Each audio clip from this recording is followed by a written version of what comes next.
to tell this story. So if you don't know Hairspray, watch the movies and get on tour if it comes around, because it is a really great show. First Date is also a newer musical. It has like only 4 to 5 people in it, so that's not going to work for us. And then finally, I pulled City of Angels, which is a jazz musical by Cy Coleman. It's actually one of the coolest musicals out there. It's a little, has some mature content in it, but there's some amazing, amazing music in this musical, so check it out. So these are the shows there now.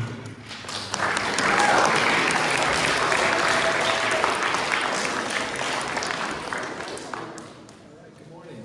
This announcement is for artists of all kinds, including faculty.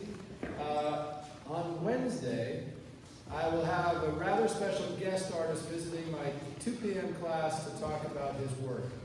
The artist's name is Keith Jackson. Mr. Jackson grew up in Essex, Missouri, and worked for most of his life as a contractor until just about 3 years ago. Although he was always active as a self-taught artist, when his son Alex, who is an established artist on the East Coast, was approached by a gallery in Boston to have a show, Alex said he would show his work there only if the gallery allowed his father to show with him. A deal was reached, and within a week of hanging the show, the father, Keith, had sold all of his paintings. Since then, Keith has been written up in the New York Times, had numerous shows, and just this past weekend had an opening at Harper's Gallery in Los Angeles, which brings him to the West Coast and up to Monterey. Keith's work is painted mostly from memory and has several recurring themes. As an African-American man from the South, he has preached racial issues, but mostly his work is a celebration of his and his siblings' upbringing in what he describes as the happiest years of his life. Please feel free to join us. This is my evening class, which is a relatively small number, and we would love to have many of you, not all of you, but please come and check it out. Particularly those wonderful juniors of mine who scheduling didn't permit them to have an art course this fall. It's going to be really entertaining. He's just as fascinating a man as this makes him sound. Thank you.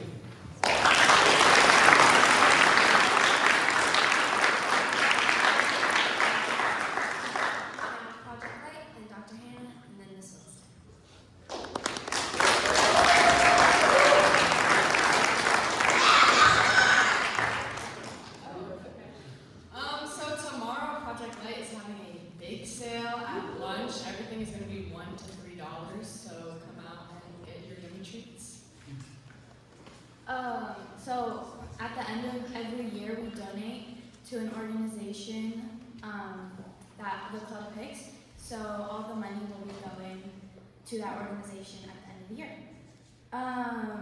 We're also starting a food drive. So on November 10th, you will see bins in the Commons, and we'll send out an email with everything that you can and cannot donate. So yeah, that will be the 10th through the 17th, and again, the bins will be in the Commons, and that's going to the Monterey Food Bank. Yeah.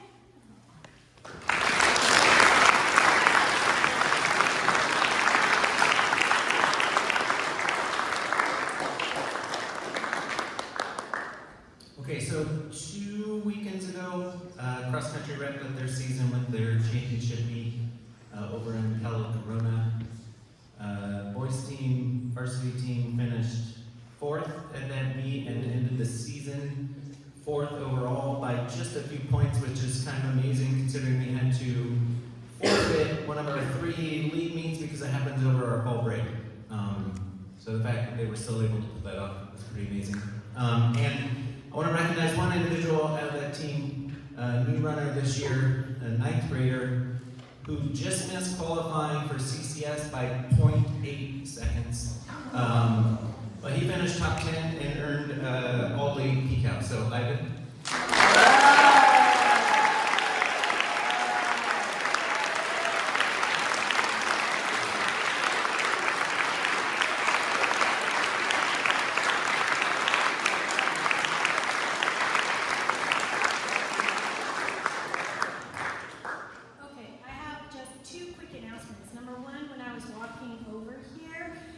I heard this noise and I looked and there was a crow getting into somebody's lunch. So if you have like a silvery Lululemon bag and your lunch was in there, the crow took your popcorn.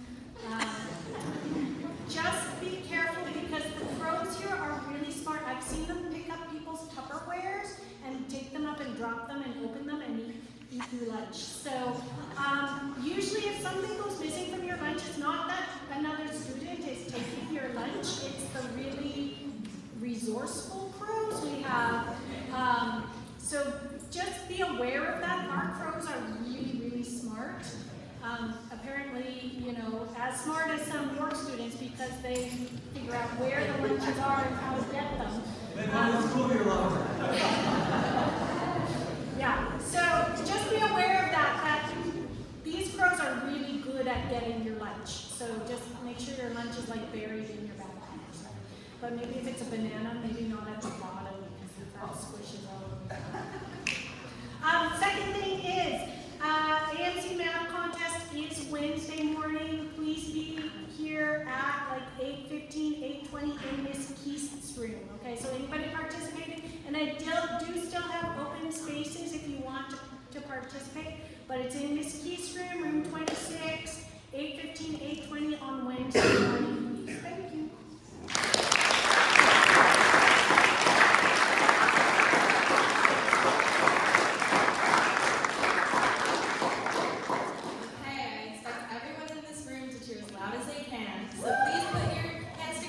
Sophomore Speech of the day, Ava.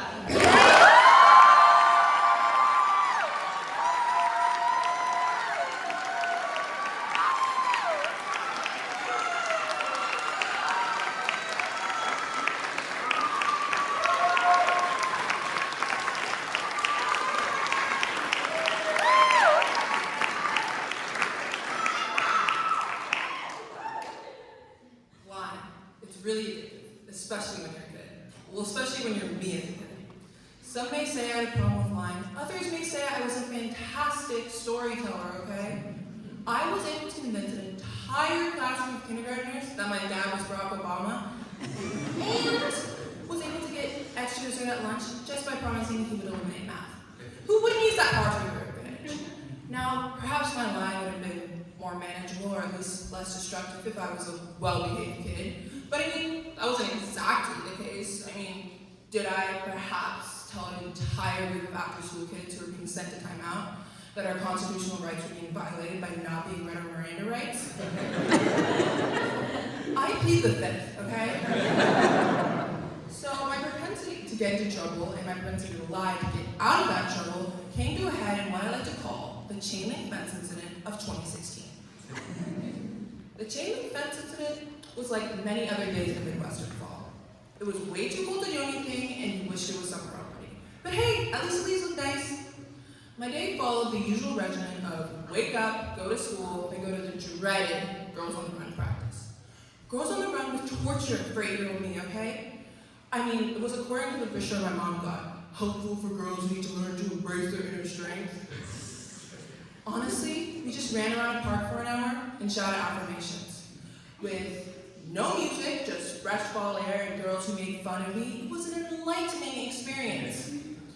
True story, by the way. Apparently, the girl who was socially awkward had eyebrows and a mustache you could see from space, but still just a tiny bit narcissistic, was not popular. I mean, what a shocker.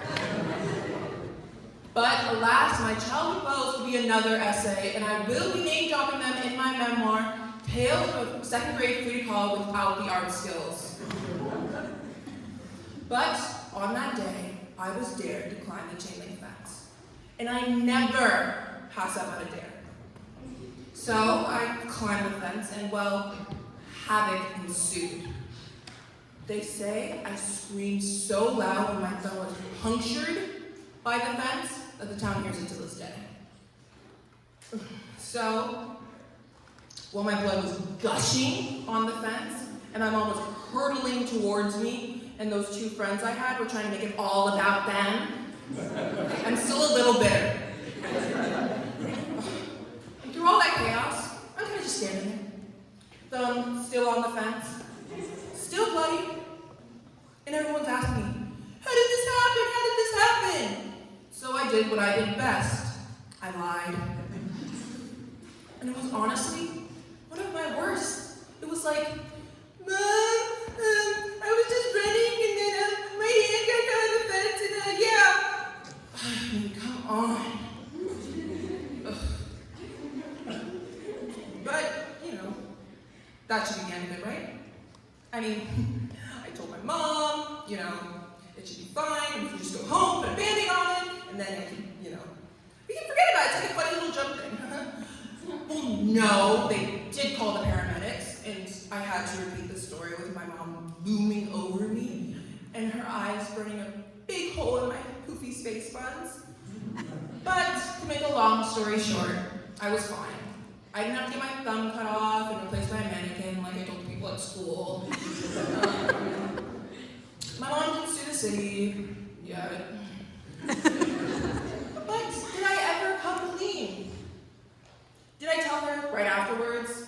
Mm-mm. Did I wait a little? Not ideal, but you know, it's okay. No. Did I tell a priest or some friends? Nope. Never, nada. I didn't even write it in a diary. This is my confession. Sorry, Mom. There's gotta be a statute of limitations online, right? If I don't show up at school tomorrow, you know who did it.